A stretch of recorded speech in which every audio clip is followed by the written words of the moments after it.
Let's start. Demography. What is demography? Study of population.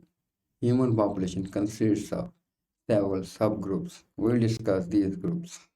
We will discuss demography. We'll discuss composition of population in this session. So we will discuss this session according to following learning objectives. First, we will define demography. What are various demographic processes? What is census? Why it is done? What are various determinants of fertility and what are various determinants of mortality? And then we will summarize the session. Cause growth of population depends on fertility and mortality. Census gives us an idea regarding population size, structure, composition. So we'll start with definition. Demography is a scientific study of human population, which includes the changes in population size. Cause we know with time there are number of births and population size increases or changes. Population composition changes and its distribution changes. Why its distribution changes? A population may migrate. Population may migrate from rural areas to urban areas. And due to fertility, due to number of birth, population size increases. Male female composition or composition according to socioeconomic status. It changes over time. So the study of this is called demography. Demo means people and graphy means measurement. So we'll do measurement of people. Simply we can say that calculation of population is demography. What is the importance of demographic data? What it gives to us? Health status of community depends upon dynamic relationship between number of people, their composition and distribution. How?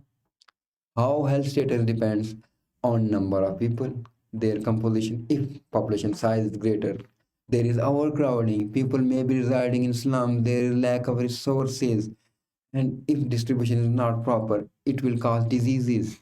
So health status depends on these things. We need to plan. Planning of health services can be guided by demographic variables. For example, how many health units do we need? According to population, we need BHUs. According to population, we need RHCs. According to population, we need divisional and district headquarters. So for planning, we must have an idea regarding composition and number of people. How to distribute them in the community? Yes, we must know the distribution. How many people are living in which district, or how many people are living in rural areas and how many people are living in urban areas. We need to target our population. We need a targeted approach. And what type of manpower is required? For health services, different manpower is required. It is an intersectorial coordination, like we need to construct hospitals, we need laborers, we need engineers, we need doctors, we need midwives, we need nurses, we need paramedical staff. What are the elements or major elements of demography? Size. Population may increase or decrease. Like in Pakistan, in India, in Bangladesh, population is increasing. But in Scandinavia and in Germany, it is decreasing. Why it is increasing in our country? Because growth rate is greater, because birth rate is greater. Why it is decreasing in their country? Cause of mortality, cause of old people, cause of birth rate, low birth rate. Their population is decreasing. Composition according to gender and according to age group. That's important. If older population is greater, there are greater chances of mortality. And sex or disease.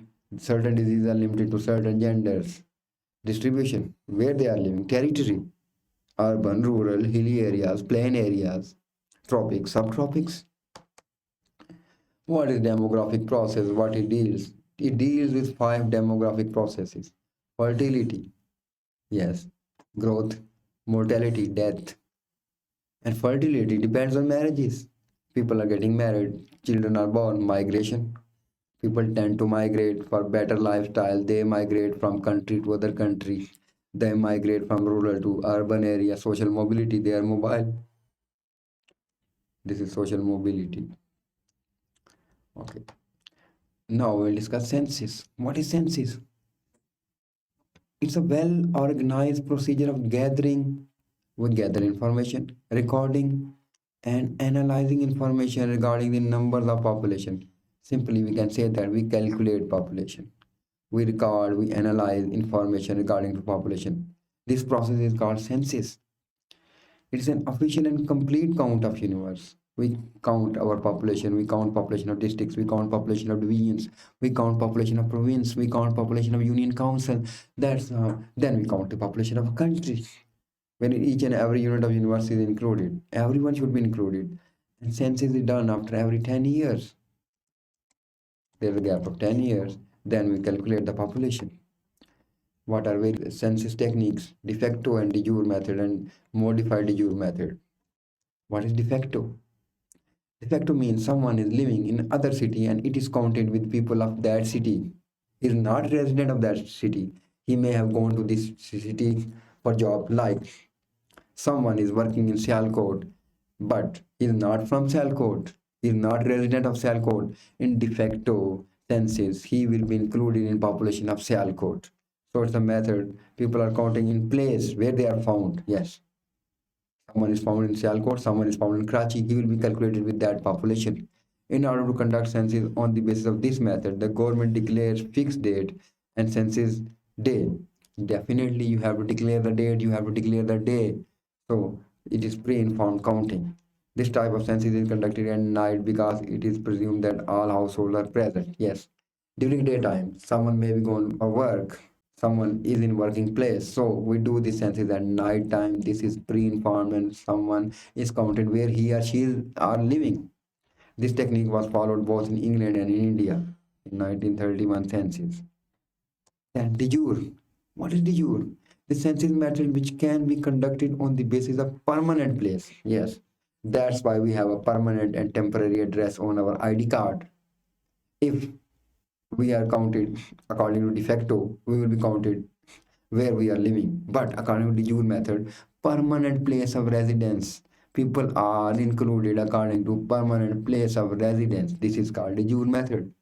This method is considered more practical because someone is living temporarily in some place due to some job, and scientific than de facto method. For this type, census operations period is defined and counting of population is completed within this period. In de facto, days were declared. In it, period is declared. This is periodic, that we will calculate the population according to this period. Period usually can be 2 weeks, 3 weeks, 4 weeks. Modified de jure method. In order to avoid the limitation of both methods have limitations, both methods have advantages. This method is adopted. This method census is performed on the basis of usual place of residence, where he or she are usually living. Like someone is usually living in England. So this method is adopted. Nepal has also applied this method. Instead of taking census on the basis of permanent residence, usual place of residence. Yeah, there is temporary residence, there is permanent residence, and there is usual place of residence. So if we calculate according to temporary residence, this is de facto. If we calculate someone according to permanent residence, that is de jure. And if we calculate someone according to usual residence, that is modified de jure method. Where is coverages? What is coverage of information? What information we require, or what information we gather during census? Some of information generally included as geographical characteristics, usual place of residence where he or she is living, place of birth, duration of residence, how long he or she are residing in this place for 10 years, for 5 years, for 2 years, place of work, whether they are working in the same place or not, plus economic characteristics, occupation, industry, employment, source of living, they must be asked. Then personal information. So we have gathered information according to residence, according to economy. Then we'll gather permanent, personal and household information. Age, gender, caste, marital status, language, religion, literacy, citizenship. These all questions are asked. Relationship to the head of household, number of live births, number of live births and number of live children, and age at first marriage. To know the mortality, to know about the morbidity, to know about the burden of disease. What are various features of census? National Data Bank. We know the age, gender, occupation, religion, cost of every individual living in our country.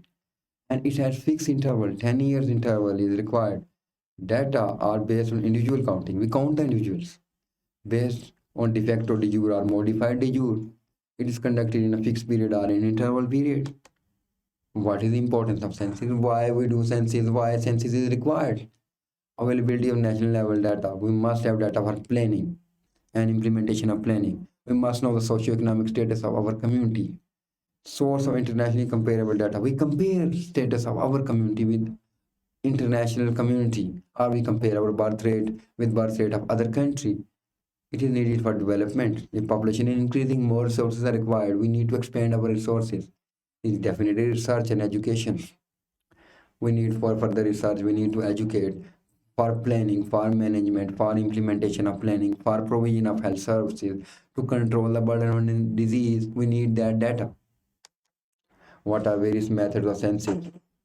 Enumeration method,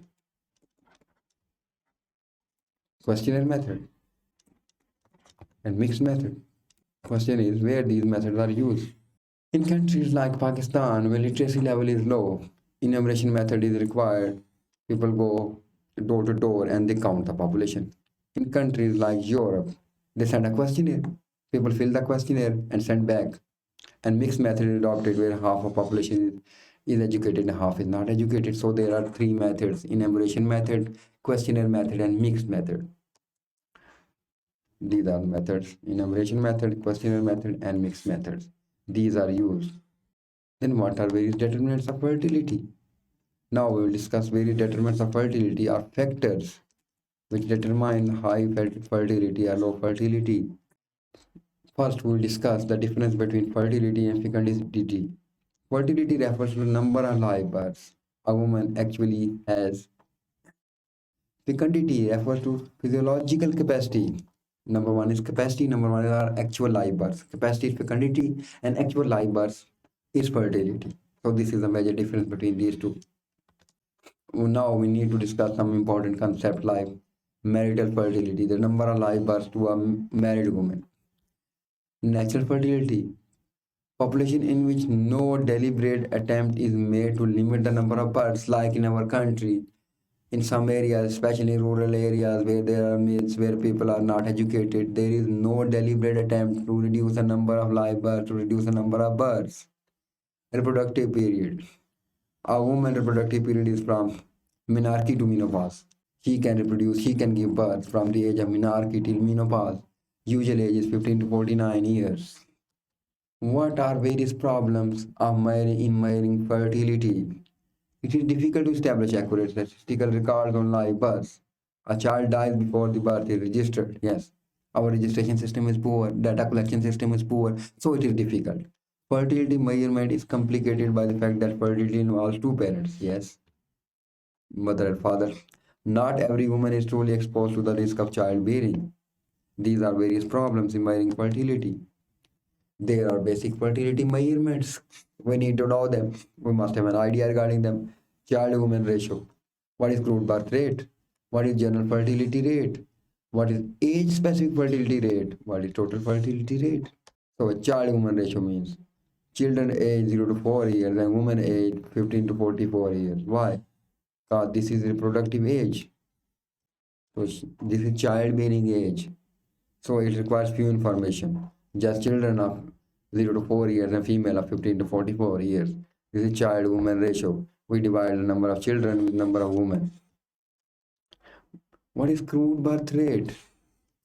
Number of births in a year and population and mid-year, and we'll multiply it with 1,000. Crude birth rate is calculated. So number of births in a year, total births, that may be 1,000, that may be 10,000. Let's suppose there are 20,000 births and population is 20 lakh, and we'll multiply it with 1,000 and we'll calculate crude birth rate. It will be 10 per 10,000. What is age specific fertility rate? Births in a year to woman age like 20 years, 25 years, 30 years. We'll specify births according to age of female and woman age and mid-year and multiplied by 1,000. So this is age specific fertility rate. According to it, we can calculate that whether fertility is greater at the age of 25, at the age of 30, at the age of 35. In case of late marriages, fertility would be greater at older age. Then total fertility rate. This is most widely used by demographer or most widely used. The average number of live births of a woman or group of women during her lifetime, total period of life. If she were to pass through her childbearing years, confirming that the age specific fertility rate of given year. We need age specific fertility rate and we'll multiply it by 5. So this is total fertility rate. This is a common university MCQ, that what is total fertility rate? Your answer will be every number of live births of a woman during her lifetime if she were to pass through her childbearing years, confirming age specific fertility rate. So we need age specific fertility rate to calculate total fertility rate. These are determinants of fertility. We discussed child woman ratio, age specific fertility rate, growth rate, total fertility rate. Then, what is mortality? What are measures of mortality? What is mortality? We know that death is mortality. Mortality refers to death that occur within a population, or we can say that occur within a specified population. The incidence of death can reveal much about population standard of living and healthcare, where healthcare system is poor, or where there are lack of facilities or lack of education regarding health. Mortality will be greater. Like in our country, infant mortality is greater because there is lack of health infrastructure and lack of utilization of services. If services are available, people are not using. There is lack of education regarding health, so mortality or infant mortality is greater in our country. The United Nations and WHO has defined that as that is a permanent disappearance. Yes, of all evidence of life at any time after birth has taken place. Yes, permanent disappearance of anyone at any time is death. Postnatal cessation of vital functions without capacity of resuscitation. Someone dies, he disappears. What is mortality in point of, according to biological evidence, the end of body or physiological capacity who have had a live birth. Someone has a live birth, he dies, there is no body or physiological capacity. And according to demographics, it indicates the decreasing in size of population. Yes, someone dies, population size decreases. So biological mortality, if biological mortality increases, demographic mortality increases. Mortality is one of the three components of population change. Population composition change after mortality. If girls are dying, their number will decrease after some time. There will be decreased reproduction, decreased fertility. Mortality can be taken as one of the vital factors. Yes, this is vital factor, this is vital event. And there are certain indicators of mortality. As we have already discussed with epidemiology, we have a quick glance. Crude death rate, there is specific death rate and standardized death rate. What is crude death rate? It means total death rate. Like in the city like Sialkot, there are total 10,000 deaths. What is specific death rate? We have to specify the death according to composition, according to disease, according to time, according to place. We can specify it according to person. This is specific death rate. Standardized, either a direct standardization or indirect. Direct, you will compare two communities.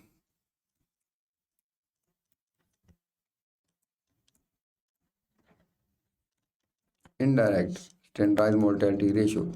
So mortality is death and indicators are crude, total death rate, specific. We can specify according to time, place, person, age, gender, and there is standardized death rate.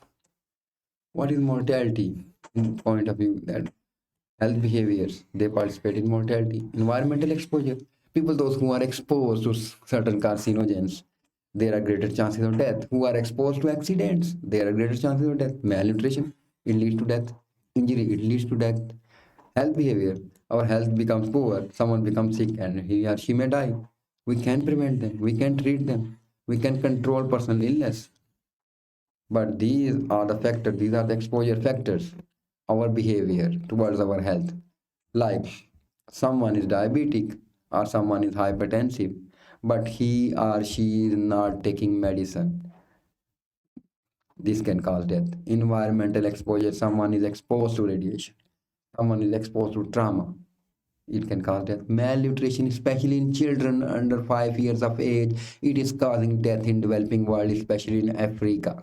Injuries, accidents are more common in urban areas. People are prone to accident. They may die. We need to control. We need to implement preventive measures. We need to treat these diseases. We need health education for survival. We need better infrastructure for survival. We need better health system for survival. Environmental exposure should be reduced. Diet should be produced. Injuries should be limited. Now, we'll summarize the session. We have discussed demography. What is demography? Study of scientific study of population. We know that population is divided according to age, gender, occupation, socioeconomic status, marital status, migration status. This is demography. Why we need demography? To implement, to plan, to implement control measures, to develop health infrastructure, to plan, to develop health system. Then we discuss census, counting of population. Why it is important? Population composition changes. Population number changes with number of years. Like 10 years before, Pakistan population was 180 million. Now it is 220 million. This shows our population is increasing. What measures we require? We require family planning measures. In certain countries like Germany, population is decreasing. They need greater fertility. Their growth rate is lower. And we calculate population. There are certain methods, certain techniques are involved, like de facto. Someone is living somewhere, he will be counted according to place, according to temporary residence. De jure method. Someone will be counted according to permanent residence. Mixed method, where he or she are living predominantly or more often. And then we have discussed that there is questionnaire method, there is enumeration method, there is mixed method. Then we discuss various determinants, various indicators of fertility, which indicate fertility is increasing or decreasing, total fertility rate, age-specific fertility rate, growth rate. Then we discussed determinants of mortality, cause size of population depends on both mortality and fertility. If mortality is greater, birth is greater, population is in balance. It is not increasing. But if we reduce the death, and if we don't reduce the growth, population size will increase. What is happening in Pakistan? Death is declining and population is growing. So we have discussed various mortality indicators like crude death rate, specific death rate, standardized death rate. What is crude death rate? Total, then specify according to time, place, and person, then standardization, direct or indirect. That's all.